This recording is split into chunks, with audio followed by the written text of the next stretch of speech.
Hello, friends. Yesterday, we spoke about being a time exemplar. We focused on creating time through others' time who are in our close proximity. Today, let's go a little beyond and look at how can we create abundance of time in our work environment. Not if you're only a business owner or otherwise, but in your work environment, you could be a shopkeeper, you could be working in a company, you could be owning a business, either way. And not only that, why not even at home? So, in tip number 17 today, let us talk about creating time abundance.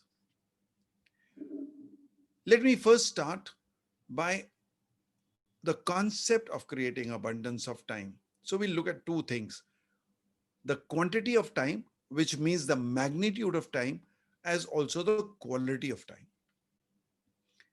And the first thing I would say is look at the time consciousness, whether people around you value time. They could be constantly reminded if they wasted time, make them realize that they lost a resource which they'll not get back, and let them see the advantages of doing things at the correct time, finishing your work on time, and finding time for leisure. If you provide that type of an incentive, that type of a motivation, your people around you will work better. Okay, now let's take a few examples. Firstly, let's say at home. At home, whether it's your children, whether it's your maid, whether it's your cleaner, whether it's your driver, anyone who works in your home environment, make sure that you give them training, motivation, time consciousness, and even provide them with gadgets, provide them with technology to do their work faster. I found that a friend of mine told me that in his society, they, during COVID days, lowered the uh, container with a rope and a pulley system they established, where they would lower down this bucket or whatever container, and the watchman would put anything that had come by courier to them and they would pull it up. This way, nobody was going down in the lift, so no time wastage, as also with lesser effort getting things up. And above that, there was nobody exposing himself to the virus. Isn't that brilliant? Similarly, at a workplace, if you create facilities, whether they are babysitting facilities, sanitary napkin disposers, good washrooms, and things like that, good cafeterias, dining places, these are the facilities that make the employee quality of life better.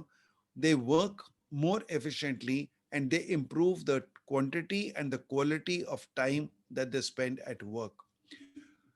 Even going beyond work, if you give them transport to reach home, if you look after their child care, have creches, have gyms in your offices, these are the types of things you can do to create more time abundance.